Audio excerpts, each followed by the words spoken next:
के पुराई बना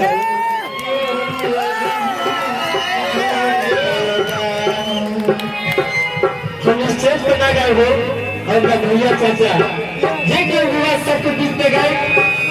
काम हम लेकर वाली वही को कितना बोलूंगा हमारी को तो सबके ऊपर हुआ नहीं चाचा के लिए सीधा लेता नहीं है सबसे मन से ऊपर से मेरा हाथ दोनों हाथ सीधे सीधे ऊपर करो चाचा आदमी कर भैया हमारे चाचा के तरफ से लाख लाख पुरस्कार हुआ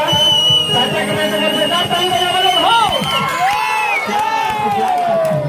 सब लोग हाथ ऊपर कर रहे थे सब लोग भाई हमारे जिगर का टुकड़ा लोग ऊपर हाथ कर क्या बात है पीछे वाला भैया नाई के नाम पर दोनों हाथ उठा देने के बाद